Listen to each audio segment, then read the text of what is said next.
오늘 우리에게 주시는 하나님의 말씀은 마태복음 28장 18절에서 20절까지 말씀입니다. 한 절씩 교독하고 마지막 절 함께 읽겠습니다. 예수께서 나와 말씀하여 이르시되 하늘과 땅의 모든 권세를 내게 주셨으니 그러므로 너희는 가서 모든 민족을 제자로 삼아 아버지와 아들과 성령의 이름으로 세례를 베풀고 내가 내가 너희에게 너희에게 분부한 분부한 모든 것을 가르쳐 지키게 하라. 볼지어다 내가 세상 끝날까지 너희와 항상 함께 있으리라 하시니라. 아멘. 네, 우리 메시아 찬양대 앙상블에 귀한 찬양 감사를 드립니다. 우리 주님께서 부활하셨습니다. 살아계시고 역사하시는 줄로 믿습니다. 그 부활의 확신을 가지고 오늘 이 시간에도 이 예배 가운데 참여하신 여러분, 우리 부활의 주님께서 여러분의 마음과 심령을 어루만져 주실 줄로 믿습니다. 이 시간에 말씀을 전하기에 앞서서 몇 가지 광고 말씀을 드립니다. 먼저 이제 우리 중앙 바이블 아카데미를 다시 시작하게 되었는데요. 바이블 아카데미를 시작하면서 여러 가지 좀 고심이 많았습니다. 왜냐하면 저희가 그동안에 금요 기도회도 중단되고 있었는데 항상 바이블 아카데미를 오전에 하고 점심 식사하고 또 금요 기도회 1시 반 이렇게 이제 이어서 주로 하고 그랬는데 시간도 좀 많이 길고 또 어떻게 보면 그 기도회 자체가 약간 참여의 의미를 두는 것 같은 그런 느낌이 들었어요. 그래서 좀 기도를 정말로 우리가 뜨겁게 중보기도 하면서 정말 하나님의 그 기도 응답의 역사를 우리가 같이 좀 이렇게 가깝게 경험할 수 있는 방법이 무엇일까 참 고심하다가 바이블 아카데미와 금요 기도회를 이렇게 결합하자 이렇게 생각을 했습니다. 그래서 한 시간 정도 성경 공부를 하고 이어서 우리 각자 개인의 기도의 제목을 나누면서 중보기도 하면서 정말로 우리가 하나님의 응답을 구하는 뜨거운 기도의 시간을 갖자 이렇게 생각을 하고요. 바이블 아카데미와 또 이 기도회가 이렇게 같이 이제 결합이 돼서 이제 10주간 동안 우리가 말씀을 공부하고 기도하는 시간을 가지려고 합니다. 여러분들 많이 참여해 주시면 감사를 드리겠고요. 또 기도를 통해서 응답의 역사를 경험하시기 바랍니다. 또 한 가지는 오늘 성지순례 광고를 드렸습니다. 한 4년 전부터 준비했는데 계속해서 코로나 때문에 미루다 이제 여기까지 왔는데 또 이제 다시 준비를 하려고 보니까 너무나 물가도 많이 오르고 특별히 이제 항공료가 너무 많이 올랐어요. 그래가지고 뭐 이렇게 돌아가는 방법, 저렇게 돌아가는 방법, 뭐 별의별 방법들을 다 이렇게 알아보고 했는데 그래도 이제 바로 가는 게 제일 좋지 않겠습니까? 이제 그러다 보니까 뭐 돌아가는 것도 별로 그렇게 메리트 없어요. 그래서 그러다 보니까 비용이 상당히 많이 올랐더라고요.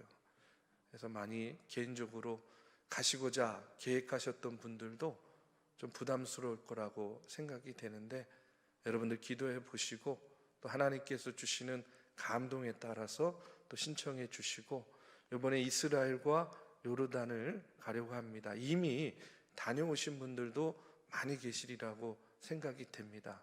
그런데 또 여러분 성지순례 가셔서 말씀에 나오는 현장들을 직접 보고 경험함으로 여러분의 신앙생활 가운데에 얻는 그런 유익이 훨씬 더 크다고 생각이 됩니다. 여러분들 기도해 보시고 또 신청해 주시면 감사하겠습니다. 이 시간에 이제 부활과 승천 사이라는 제목으로 말씀을 나눕니다.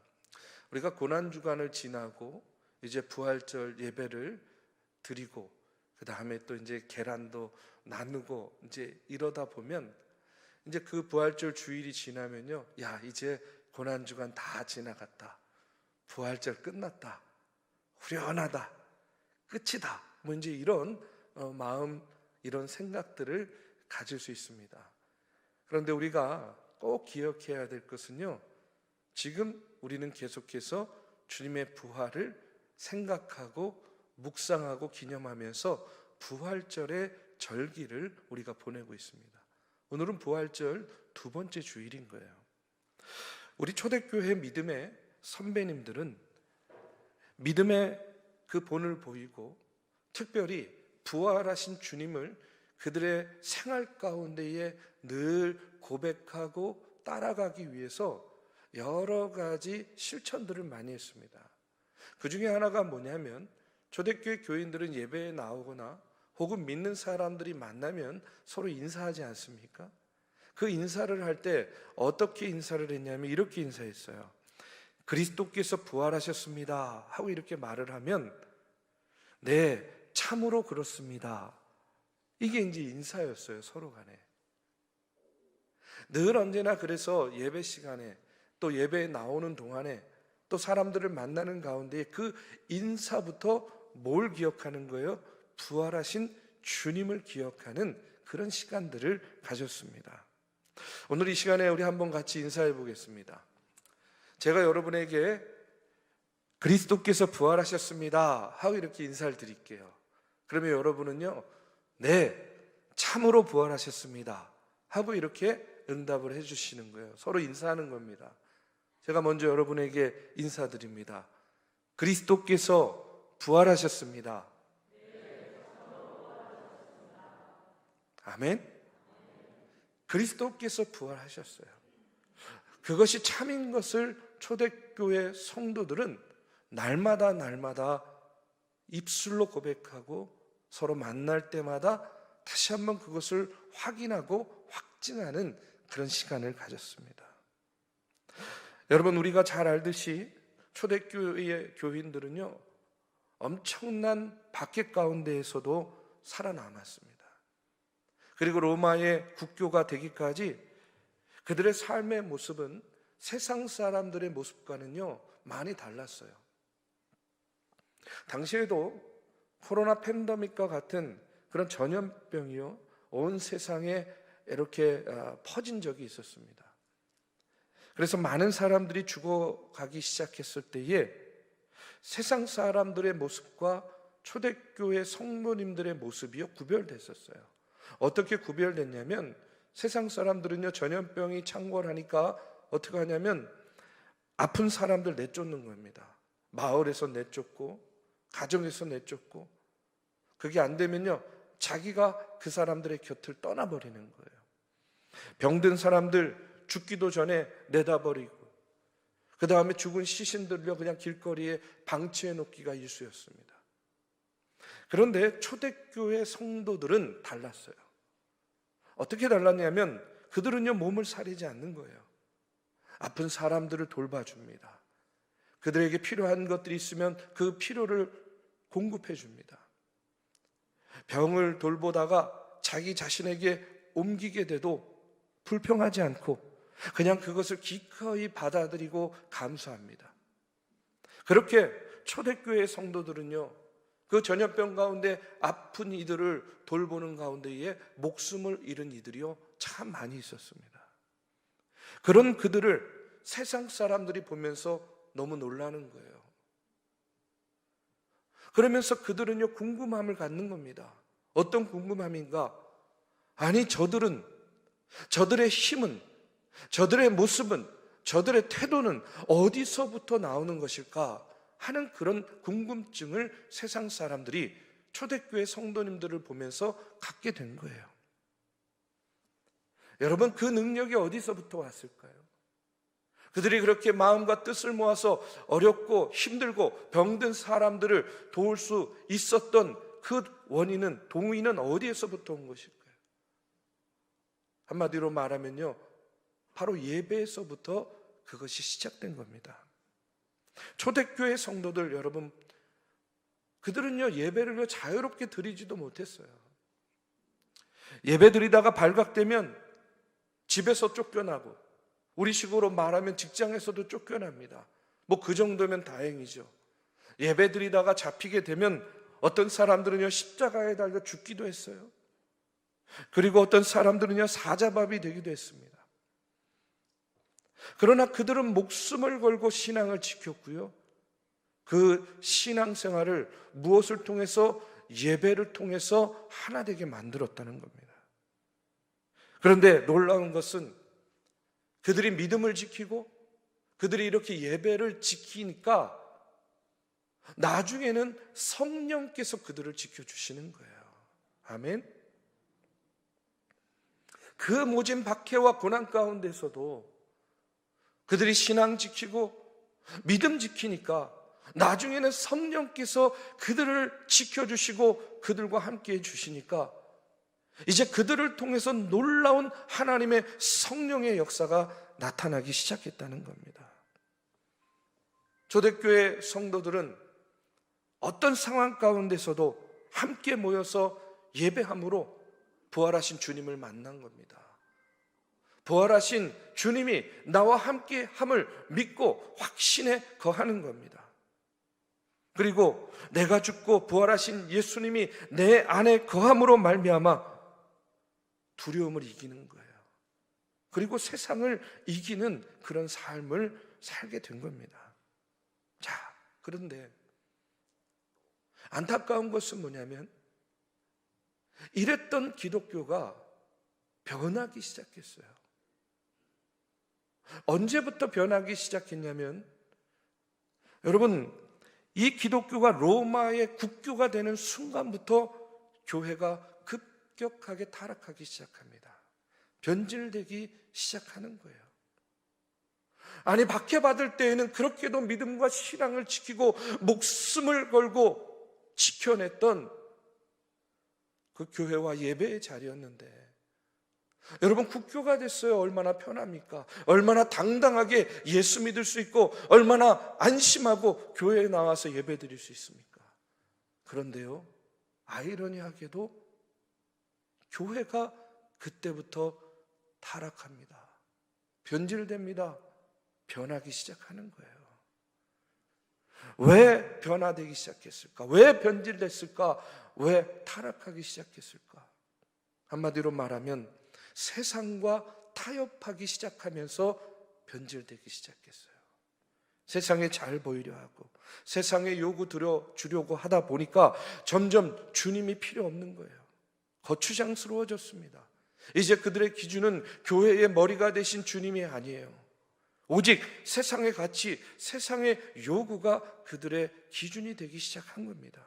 그때부터 교회는요, 점점 주님의 뜻에는 안중이 없어지는 겁니다. 주님의 뜻을 멀리 하는 거예요.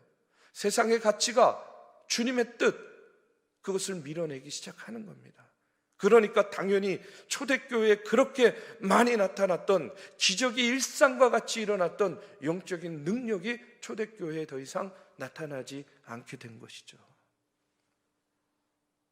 예전에 코로나 팬데믹이 한창일 때 신문 헤드라인 문구에 이런 문구가 적혀 있는 것을 봤습니다. 코로나 강타 이후 세계 경제 지각 변동 시작됐다. 코로나 강타 이후 세계 경제 지각 변동 시작됐다. 근데 여러분, 그것이요, 세계 경제만 그렇겠습니까?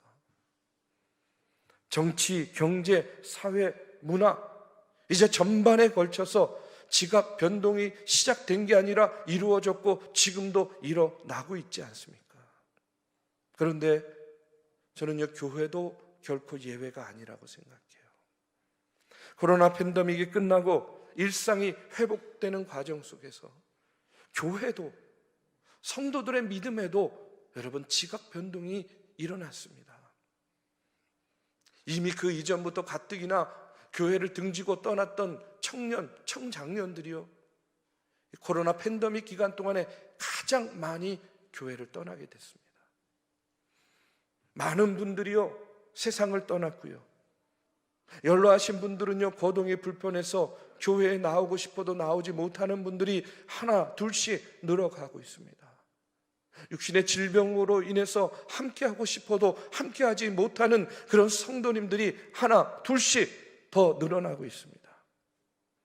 많은 분들이 여러 가지 이유로 인해서 교회에 나와서 예배하고 싶어도 예배 드리지 못하는 거예요.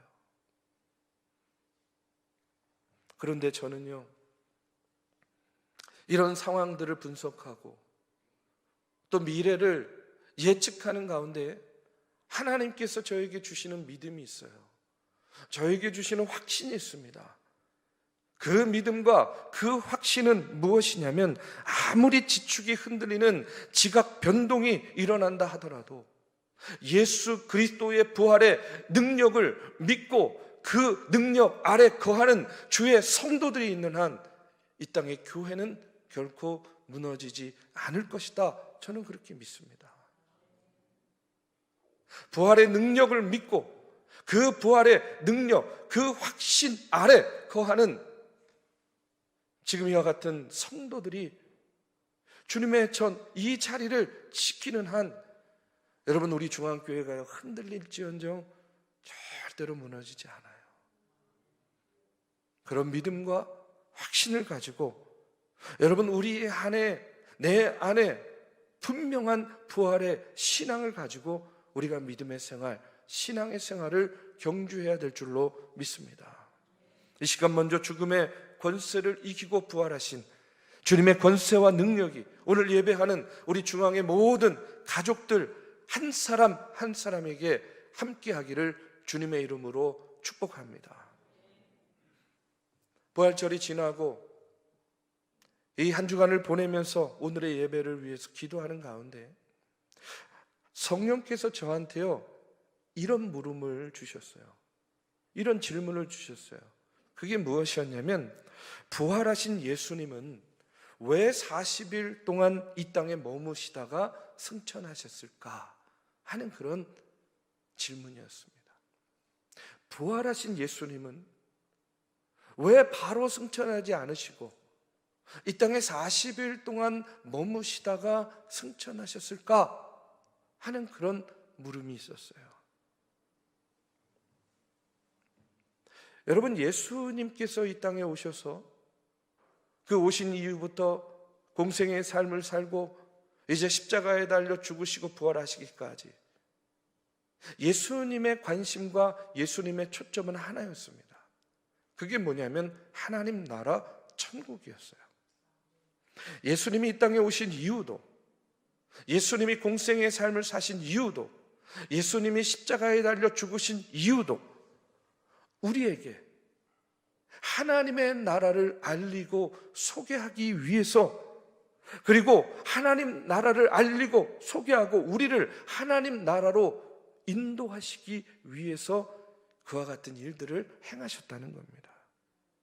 자, 그런데 그렇다면 부활하신 예수님이 승천하시기 전에 굳이 이 세상에 40일 동안 머무셨던 이유가 무엇일까?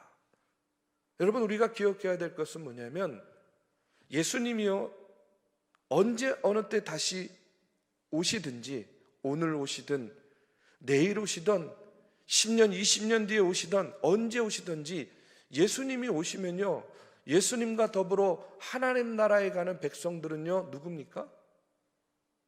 예수 믿고 구원받은 사람들이잖아요. 그렇죠? 예수님이 언제 오시든지 예수 믿지 않는 사람들은요 구원받을 수 없단 말이에요. 그렇다고 한다면 여러분, 그때나 지금이나 마찬가지겠지만 예수님께서 십자가에 달려 죽으시고 부활하셨을 때에 그 당시에도 예수 믿는 사람과 믿지 않는 사람 있지 않았겠습니까? 그렇다고 한다면 어차피 예수 믿는 사람만 구원받는 거라고 한다면 그때 부활하신 다음에 그냥 그 당시에 예수 믿는 사람들 데리고 하나님 나라로 가셨으면요 얼마나 깔끔합니까? 그렇죠? 그런데 왜 예수님은 그렇게 하지 않으셨을까? 왜 예수님은 부활하신 다음에 40일 동안이나 이 땅에 머무시다가 승천하시면서 또 다시 오시겠다고 약속하셨을까? 오늘 본문의 말씀을 묵상하면서 오늘 말씀을 통해서 그 이유가 무엇인지를 여러분과 나누려고 합니다. 오늘 본문의 말씀은 예수님이 부활하셔서 40일 동안 이 땅에 머무시다가 이제 하나님 나라로 돌아가시면서 마지막으로 우리에게 주신 말씀이에요. 이 말씀을 보면 왜 예수님이 40일 동안 우리에게 머무셨는가? 그 첫 번째 이유는 부활하신 예수님은요, 당신이 하늘과 땅의 모든 권세를 회복하셨음을 그때에 알려주신 겁니다. 오늘 18절의 말씀에 보니까 이렇게 나옵니다.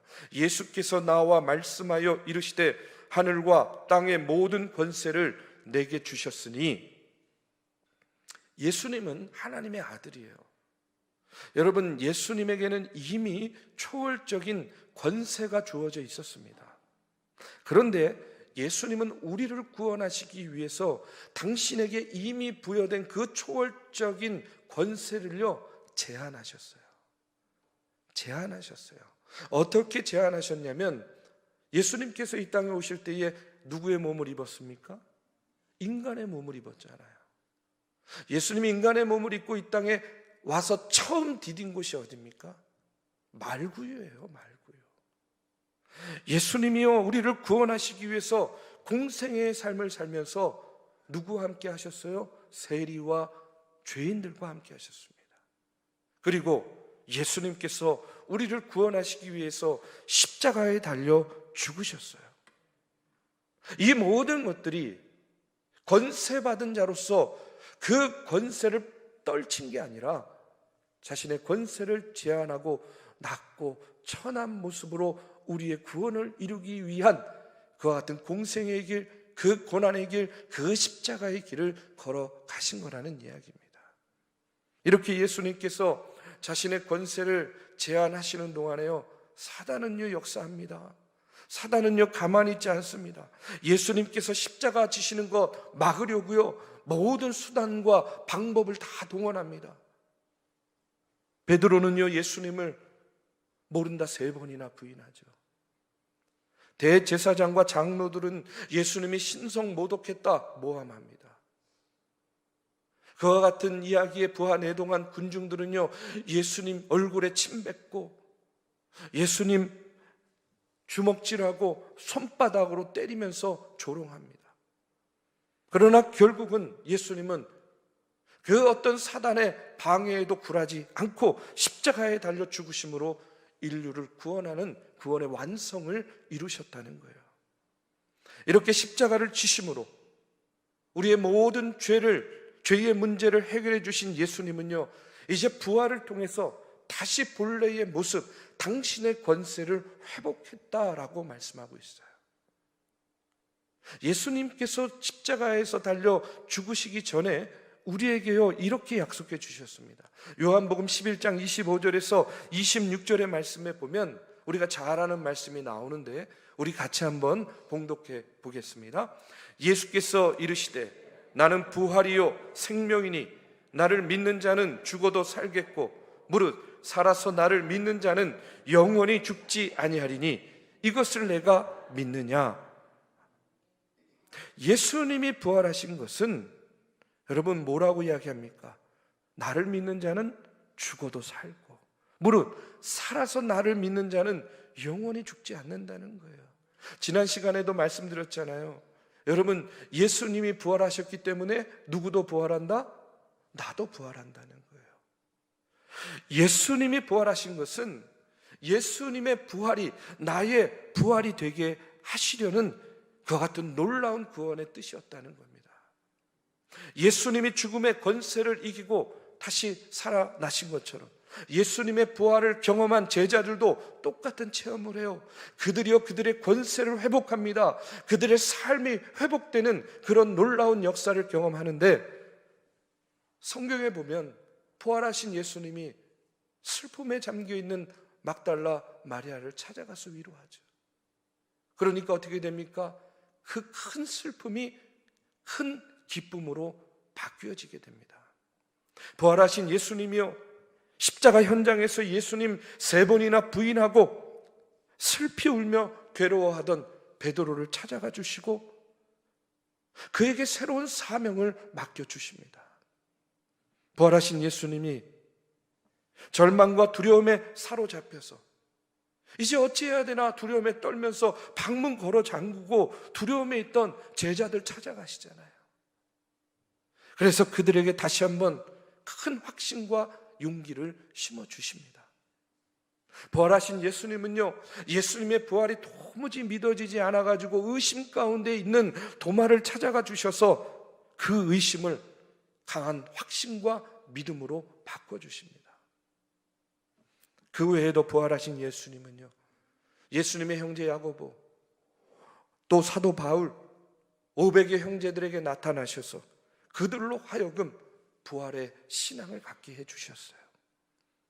이처럼 부활하신 예수님은 십자가 구원을 완성하시고 자신의 권세를 회복하고 그 40일 동안 우리로 하여금 당신의 권세를 누리도록 우리를 회복시켜 주셨다는 겁니다. 두 번째로 부활하신 예수님은요, 이와 같은 사실을 세상 모든 사람이 알기를 원하셨어요. 여러분, 예수님이 십자가 지신 것, 우리 모두를 구원해 주시기 위함입니다. 우리는 잘 알고 있어요. 여러분 다 믿으시죠? 그런데 중요한 건 뭐냐면, 문제는요, 세상 사람들이 그걸 제대로 알지 못하는 거예요. 당시의 제자들조차도 그걸 잘 몰랐습니다. 그러면 어떻게 하면 세상 사람들이 이와 같은 사실을 알게 할 수 있겠습니까? 당연히 구원받은 우리가, 부활의 확신을 갖고 믿고 있는 우리가 그것을 전하고 증거해야 되겠죠. 그렇기 때문에 예수님께서 마지막으로 제자들에게 이렇게 말씀하시는 거예요. 그러므로 너희는 가서 모든 민족을 제자로 삼아 아버지와 아들과 성령의 이름으로 세례를 베풀고 내가 너희에게 분부한 모든 것을 가르쳐 지키게 하라. 여러분, 이 말씀을 자세히 보시면 하나님은요, 몇몇 사람만 구원하시기를 원하시지 않아요. 하나님은요, 모든 사람들이 구원받기를 원하고 계시다는 겁니다. 하나님은 세상 모든 사람들이 구원받아서 그 좋은 하나님 나라 천국의 백성이 되기를 원하세요. 하나님은요, 세상 모든 사람들 중에 한 사람이라도 구원받지 못해서 그 무서운 지옥불에 떨어지기를 원하지 않는다는 겁니다. 우리가 분명히 알아야 될 것은 하나님의 관심은 오로지 영혼 구원에 있다는 사실이에요. 하나님의 관심, 하나님께서 관심을 가지는 숫자와 여러분 우리가 관심을 갖는 숫자가요 달라요. 하나님은 우리 교회의 사이즈가 얼마인지 그런 숫자에 관심 없습니다. 하나님은요, 우리 교회의 예산이 얼마인지 관심이 없어요. 하나님은요, 우리 교회의 차가 몇 대인지 이런 거에 관심 없습니다. 그런 거 세지 않아요. 그런데 여러분, 영혼들의 숫자는 하나님이 세고 계세요. 왜 그렇습니까?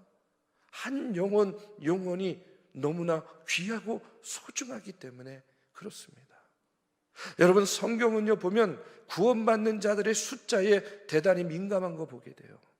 마가의 다락방에 120명 모여서 기도했다고 나오죠. 부활의 증인이요 500여 형제라고 이야기합니다. 베드로가 전도했더니 3,000명이 말씀 듣고 구원받았다고 이야기해요.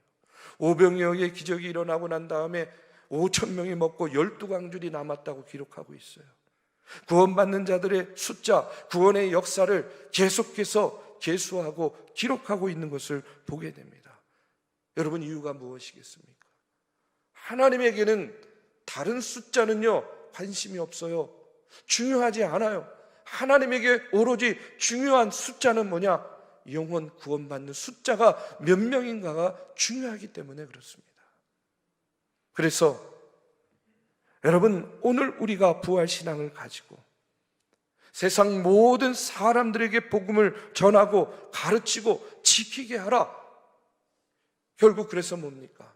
구원받는 자의 숫자를 한 사람이라도 더하라.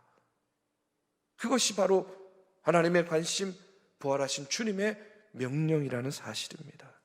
그리고 그와 같은 일에 저와 여러분, 우리 중앙교회가 부르심을 받은 줄로 믿습니다. 여러분, 천국에요 우리 중앙교회가 구원한 사람들의 숫자 이렇게 기록되어 있다고 한다면, 여러분, 우리가 날마다 이 전을 통해서 구원받는 자의 숫자를 한 사람이라도 더하는 구원의 통로가 되는 그와 같은 교회가 되어야 될 줄로 믿습니다. 저와 여러분의 손길과 발걸음을 통해서 구원의 역사가 날마다 일어나는 우리 중앙교회 되시기를 주님의 이름으로 축복합니다. 마지막으로 부활하신 예수님은 우리에게 약속도 주셨어요. 어떤 약속입니까? 오늘 20절의 말씀에 보면 볼지어다 내가 세상 끝날까지 너희와 항상 함께 있으리라. 부활하신 예수님은요, 우리에게 분명히 약속하셨습니다. 내가 세상 끝날까지 항상 너희와 함께 있을 것이야. 여러분, 부활하신 주님이요, 지금 여러분과 함께 하심을 여러분 그런데 느끼고 계십니까? 아마 느끼고 계신 분도 있고 또 느끼지 못하는 분도 있고 긴가민가 하는 분도 계실 거예요. 그러면 우리가 하나님께서, 우리 주님께서 함께 하신다고 약속하셨는데 정말 하나님이, 주님이 나와 함께 계심을 내가 느끼기 위해서 어떻게 해야 되겠습니까? 한마디로 말하면요, 제자를 만드는 삶을 살면 되는 거예요. 내 매일매일의 삶의 현장에서 제자 삼으라 하는 이 주님의 명령대로 살면 돼요. 여러분, 예배 왜 드립니까? 우리가 예배를 통해서 내가 주님의 제자입니다 하는 이 제자됨을 확증하기 위해서 우리가 예배하는 거 아닙니까? 말씀 있고 왜 묵상합니까? 주님의 제자된 삶을 살기 위한 척도로 하나님의 말씀을 사용하기 위해서, 그리고 말씀을 알아야 말씀을 전하지 않겠습니까? 내 가족, 내 이웃, 내 동료들을 제자 삼는 텍스트로 여러분 하나님의 말씀, 이것이 우리에게 주어진 거예요. 이처럼 우리가 하는 모든 삶 속에서 제자 삼으라 하는 그런 주님의 이 명령을 이렇게 저렇게 실천하는 삶을 살다 보면 나와 함께 하시는 임마누엘의 하나님을 나도 모르게 느끼고 경험하게 되는 겁니다. 오늘 내가 주님과 함께 하심을, 주님이 나와 함께 계심을 제대로 느끼지 못하고 있다고 한다면 내가 주님의 제자된 삶을 내가 지금 온전히 살지 못하고 제자 삼으라 하는 주님의 명령대로 살지 못하기 때문이다. 우리가 다시 한번 깨달아야 될 줄로 믿습니다.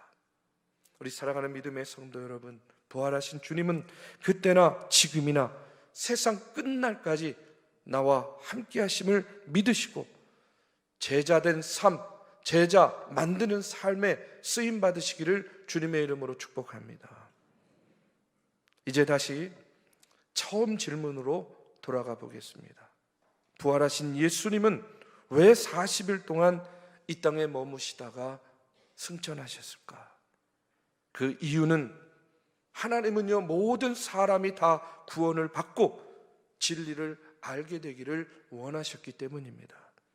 하나님은 몇몇 사람만 구원받기를 원하신 것이 아니라 세상 모든 사람이 구원받기를 원하고 계세요. 하나님은 세상 모든 사람들이 그 좋은 하나님 나라에 함께 들어가기를 원하고 계십니다. 이것 때문에 부활하신 후에 곧바로 세상의 종말을 구하지 않고 우리에게요 유예 기간을 주신 거예요. 그래서 40일 동안 머무시다가 승천하셨습니다. 그리고 그 유예 기간을 주셨는데 재림의 때를 약속하신 거예요.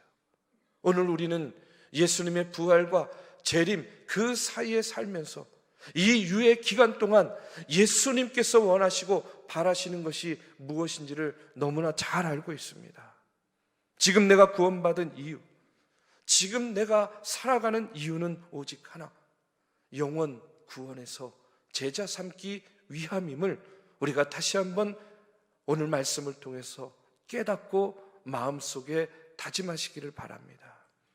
오늘 우리는 부활하신 주님이 승천하시기 전까지 그토록 우리에게 원하셨던 그 예수님의 지상 명령을 다시 한번 마음속에 새기시고 예수 그리스도의 복음을 전하고 증거하고 나부터 예수님의 제자된 삶, 또 우리 교회가 예수님의 제자를 만드는 교회로 쓰임받는 놀라운 축복이 함께하기를 이 시간 주님의 이름으로 축복합니다.